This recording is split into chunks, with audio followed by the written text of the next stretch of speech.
Bonjour à tous. Aujourd'hui, nous allons faire le tuto de la veste naïade. La veste naïade, c'est une veste avec un col tailleur atypique, des poches passepoilées à rabat, une longueur bassin et des manches longues. On va la faire dans un lainage de chez Benitex. Alors comme pour tous les lainages ou pour toutes les matières comme les jacquards ou certains lainages où le tissage est lâche, vous êtes obligé d'entoiler la totalité de votre coupon.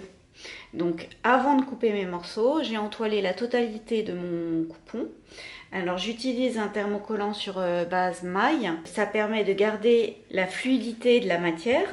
Ça ne rigidifie pas la matière. Donc j'utilise un thermocollant sur base maille. Et j'ai entoilé la totalité de mon morceau.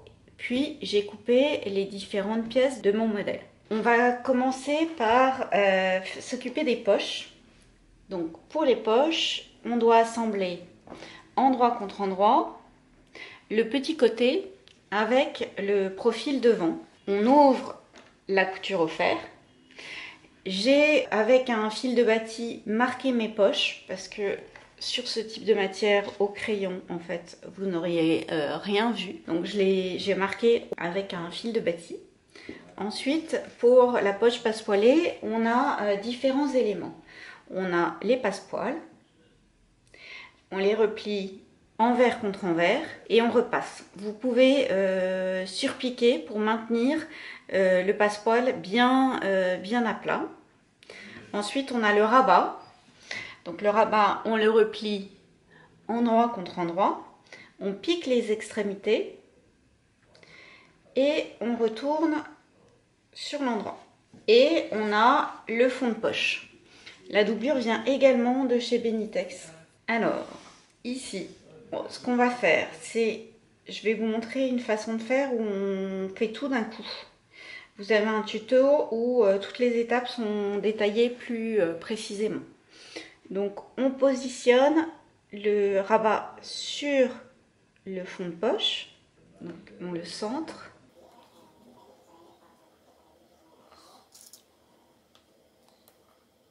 Et on positionne le rabat. Donc, on met la partie non pliée sur le haut.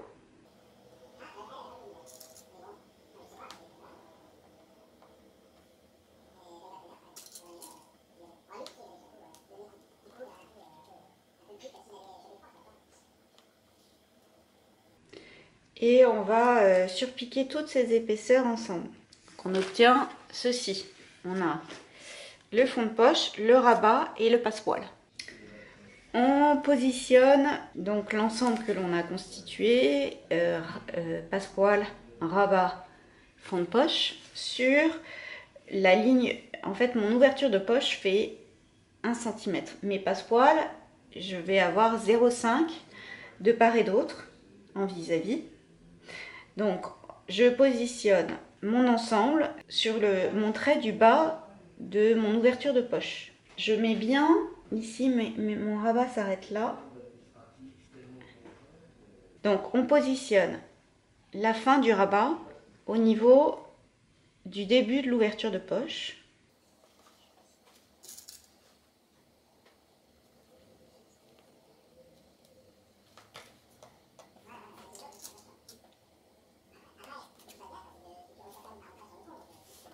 Et on va piquer donc d'un bout à l'autre du rabat. Donc il faut être très précis et donc faire bien un point d'arrêt ici et un point d'arrêt ici. Et on pique donc à 1 cm, donc sur la couture que l'on a fait, là de surpiqûre, d'un bout à l'autre de l'ouverture de poche. On prend le deuxième passepoil, on le met bien sous l'ensemble. En fait, comme mon ouverture de poche est de 1 cm, donc je mets la partie ouverte du passepoil sur le que je positionne au niveau de la couture que je viens de faire.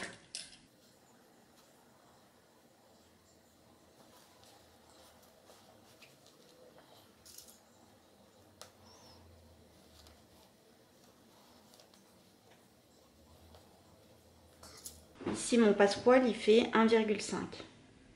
Donc, soit je pique à 0,5 du bord plié, soit à 1 du bord non plié. C'est la même chose.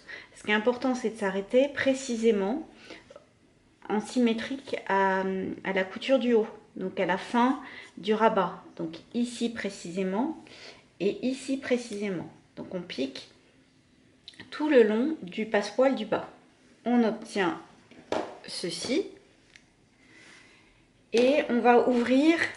Donc il faut vraiment que là, ici aux extrémités, je sois bien en face de part et d'autre. Donc ici, je vais même défaire un point. Voilà. Et on ouvre la poche.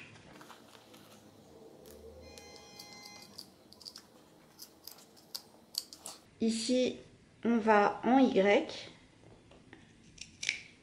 jusque précisément la couture que l'on vient de faire, l'arrêt de la couture. Donc sur l'endroit, en fait, avec ma main, j'ouvre pour pas couper mes passepoils.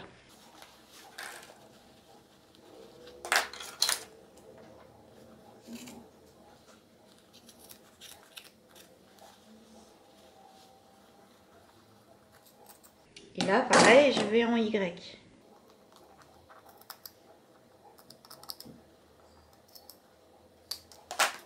On bascule tout sur l'envers.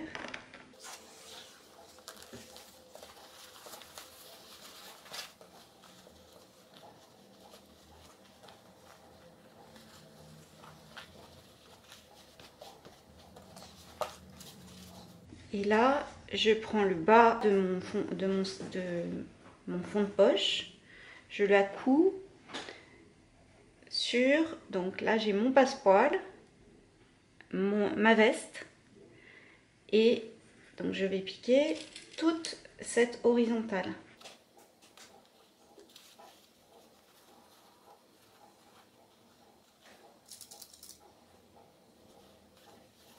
Donc là, vous avez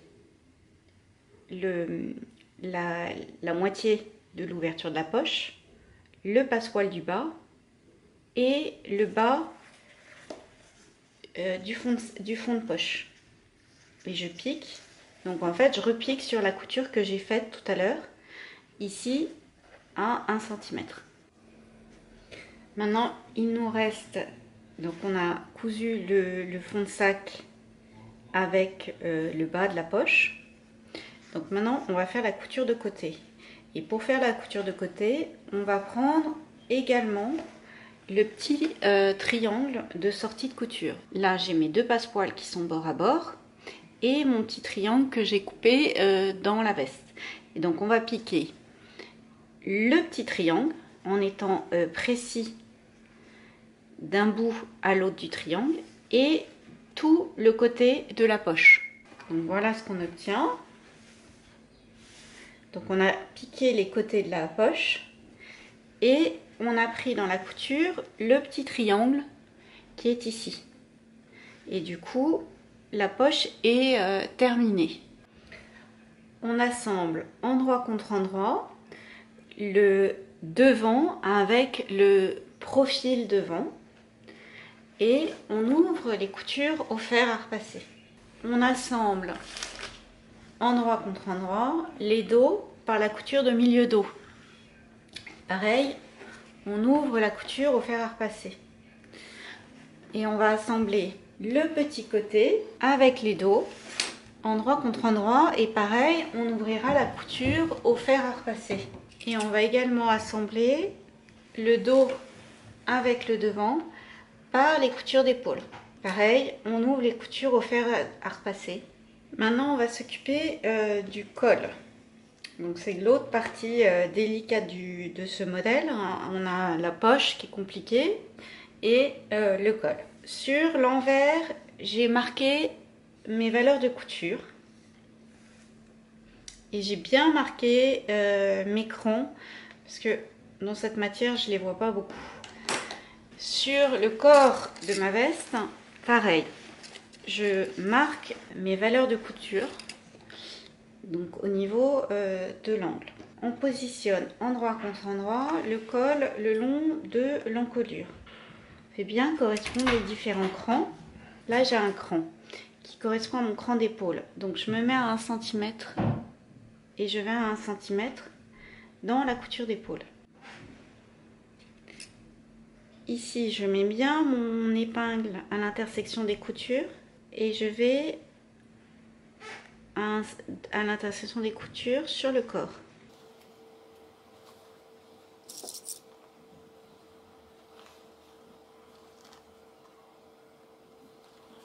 Pareil de l'autre côté, donc le cran d'épaule, je me mets à 1 cm et je vais à 1 cm dans la couture d'épaule.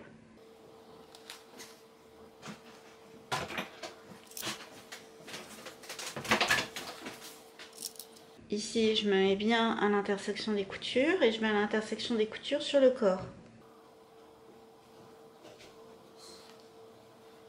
Et on va piquer toute l'encolure, précisément de ce point-là à l'autre point de l'autre côté de l'encolure. Donc toute l'encolure, et on fait bien un point d'arrêt et précisément jusque là. Sur le corps, on crante jusqu'à la couture.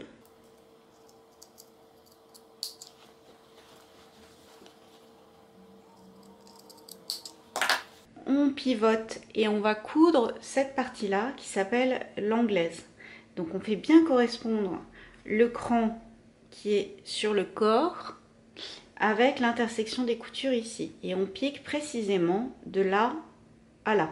Je vais faire la même chose de l'autre côté. Donc je crante jusqu'à la couture, je pivote et j'épingle l'anglaise. Donc je me mets à l'intersection des coutures et je vais sur mon cran ici.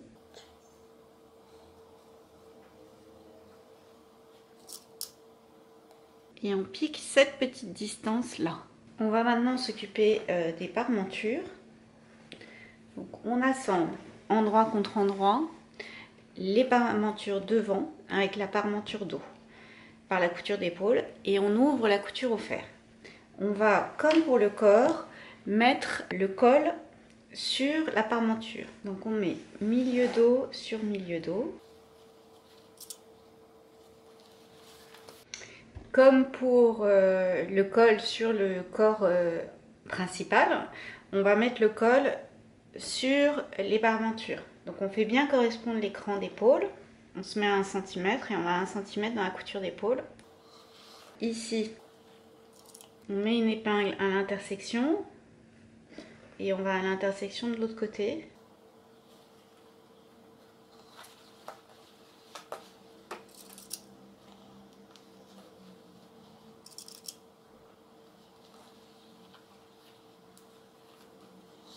Et on fait pareil de l'autre côté.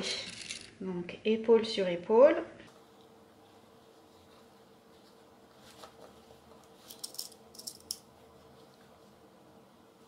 Et ici, je vais correspondre les intersections de couture. Et donc on pique toute l'encolure, de là à là. Toute l'encolure, ici à ici. Au niveau de l'angle, on crante jusqu'à la couture.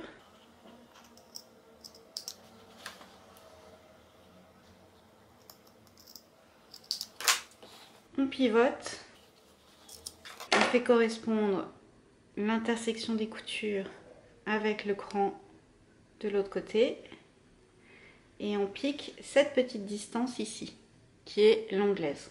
On fait ça des deux côtés du col. On crante l'angle ici entre l'encolure et l'anglaise.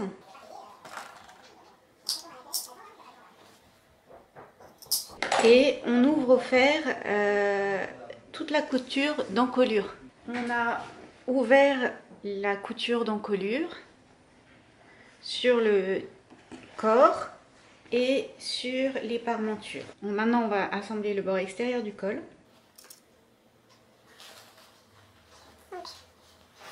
Là on a l'ensemble parmenture plus colle qu'on assemble avec le corps de la veste.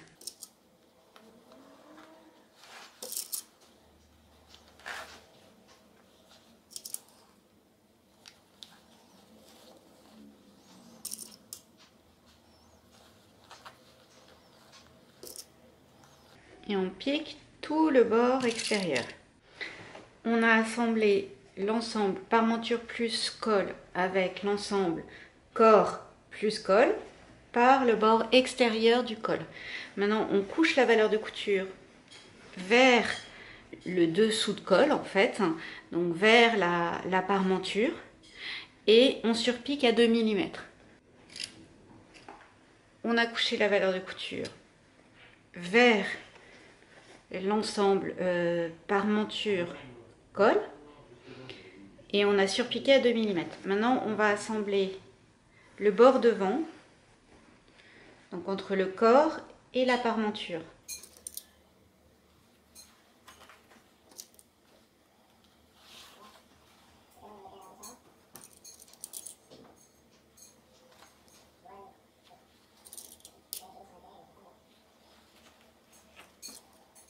On va piquer et pareil, on va coucher la valeur de couture vers la parmenture et surpiquer à 2 mm.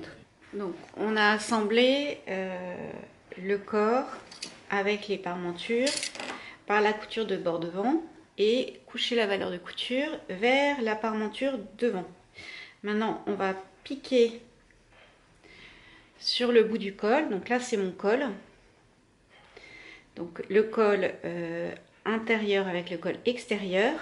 On fait bien correspondre le bout de l'anglaise avec le bout du col. Donc je mets mon épingle à l'intersection des coutures. Et pareil de l'autre côté. Et on pique donc ce bord-là. Donc on a piqué l'extrémité du col. Et maintenant il nous reste le petit bout du revers. Donc pareil, on pique du bord extérieur vers l'intersection des coutures. Ici. Donc ça c'est ma parmenture devant. Donc du bord devant à l'angle de l'anglaise. Maintenant qu'on a assemblé le col, il va falloir bloquer les encolures. Donc vous pouvez le faire soit à la main, soit à la machine. Donc là, je retourne mon col et mon revers. Et on prend les coutures que l'on a ouvertes ici et avec quelques points, on maintient les valeurs de couture ensemble. Donc moi, comme c'est un tissu assez épais, je vais le faire à la main. Mais éventuellement, vous pouvez le faire à la machine et donc vous piquez dans la valeur de couture. L'idée, c'est de bloquer les deux épaisseurs de colle, le dessus et le dessous de colle ensemble. Donc à point coulé, je bloque le col au niveau de l'encolure, les deux épaisseurs de colle.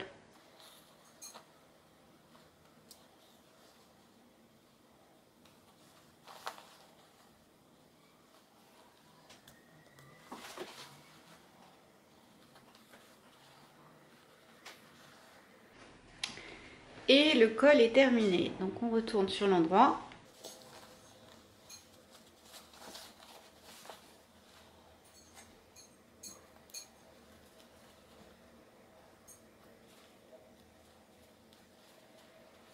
Voilà. Donc maintenant on va s'occuper du corps en doublure.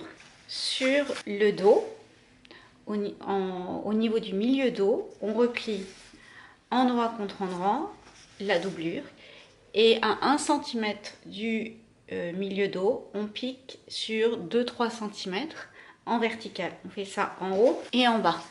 Ça permet de créer un pli d'aisance. Ensuite, on assemble endroit contre endroit le petit côté au dos et on ouvre la couture au fer. et on assemble le profil au petit côté, endroit contre endroit. Pareil, on ouvre la couture au fer. On assemble le dos avec le devant par les coutures d'épaule et on ouvre la couture au fer. On a fait le corps en doublure, on va assembler le corps en doublure sur les parementures. On fait bien correspondre les milieux dos, les épaules. Pour faire correspondre les coutures, on met notre épingle à 1 cm dans la couture et on va à 1 cm dans la couture opposée.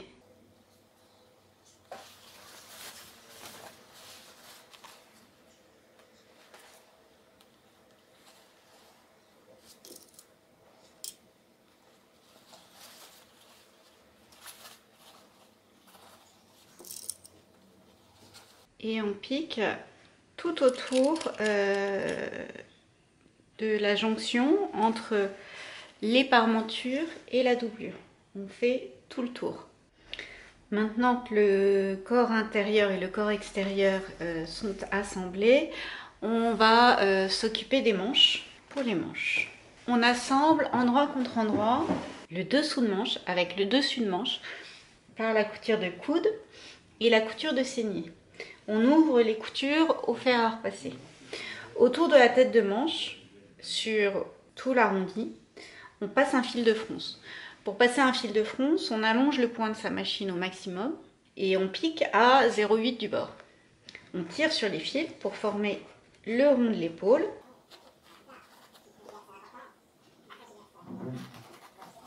Donc là, on a l'épaule qui commence à se former.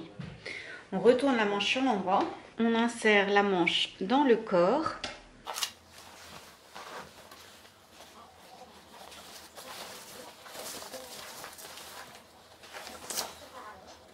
Et on fait correspondre les différents crans de montage. Le dessous de bras, le cran, je crois qu'il s'appelle E sur le patron. Il correspond à l'intersection des coutures entre le dos et le petit côté. Donc je me mets à 1 cm et je vais à 1 cm dans la couture entre le dos et le petit côté. La tête de manche.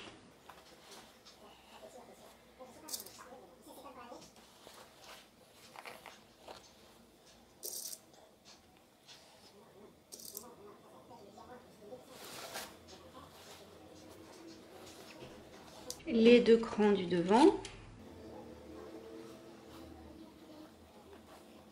Et on pique tout autour de l'emmanchure.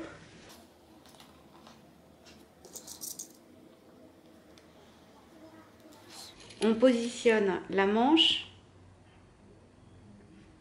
comme ceci sous la machine, de manière à bien répartir les fronces et qu'il n'y en ait pas dans la manche, mais que dans la valeur de couture. Les fronces ne permettent juste à former le rond de l'épaule. Ils doivent pas être visibles. Pour les manches en doublure, c'est comme pour les manches en tissu. La seule différence est que sur une des manches, on laisse une ouverture d'une quinzaine de centimètres environ. Vous laisserez une ouverture plus ou moins grande en fonction de l'épaisseur de votre tissu. Là, moi, j'utilise un tissu assez épais, donc j'ai laissé une ouverture presque de 20 cm. Sur la tête de manche, on passe également un fil de fronce. On tire pour former le rond de l'épaule. On retourne sur l'endroit. Donc, on insère la manche dans le corps. On fait correspondre l'écran, le dessous de bras, la tête de manche, les deux crans du devant, le cran E sur le dos. Et on va piquer en ayant la manche vers soi pour pouvoir répartir les fronces et qu'il n'y en ait pas dans la manche mais que dans la valeur de couture. Alors maintenant que les manches sont mises, on va coudre le bas de la veste. Donc on fait correspondre les coutures.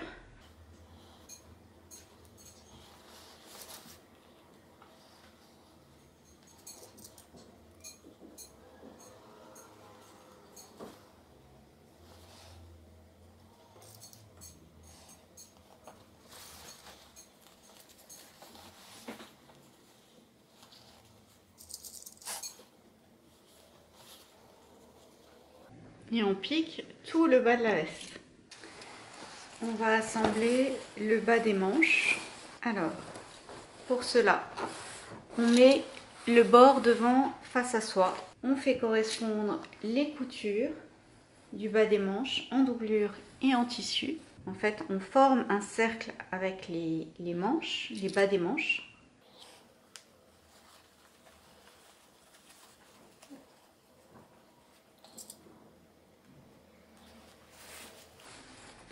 Donc là, on a formé un cercle avec les manches et on va assembler et on va piquer tout autour du poignet. Il nous reste à mettre les épaulettes. Alors, les épaulettes que j'utilise, il y a un petit point pour indiquer la ligne d'épaule. La partie courte et la partie devant, la partie longue et la partie dos. On positionne le petit point sur la ligne d'épaule et à point coulé, on fixe le bord de l'épaulette dans la valeur de couture.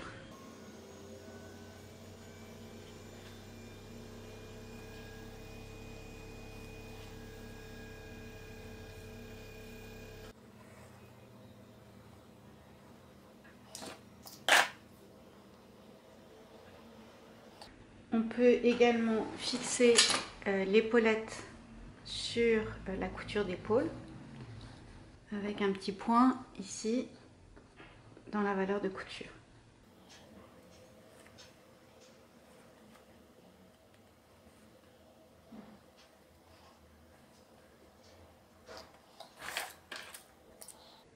Alors, il nous reste à faire l'ourlet du bas de vêtement. L'ourlet qui est prévu, c'est un ourlet de 4 cm. On va faire commencer l'ourlet de la jonction entre la parmenture et la doublure. Cette partie-là, vous ne vous en occupez pas, elle va se mettre naturellement lorsque on aura repassé et mis la veste sur l'endroit. Donc on fait un ourlet de 4 cm. Donc on rabat envers contre envers.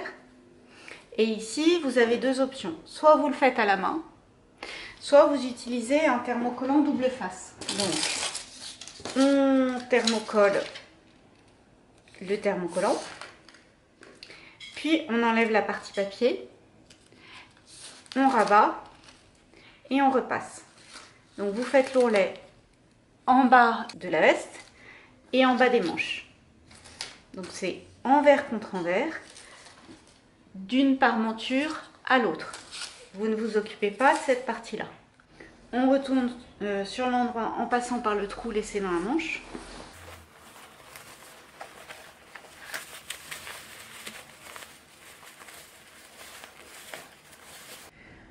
On a retourné sur l'endroit et repassé. Et donc là, vous avez la partie dont vous n'êtes pas occupé au moment de l'ourlet. Donc tout ça se positionne naturellement lorsque vous repassez. On a fermé l'ouverture dans la manche. Soit vous le faites à la main, soit vous le faites à la machine. On a fait les boutonnières sur le côté droit et cousu les boutons sur le côté gauche. Alors pour faire les boutonnières, comme là j'ai un tissu épais, et pour aider ma machine, j'ai mis un scotch sur le dessus et le dessous. Je peux l'enlever une fois que ma boutonnière est faite. Voilà, on va ouvrir la boutonnière.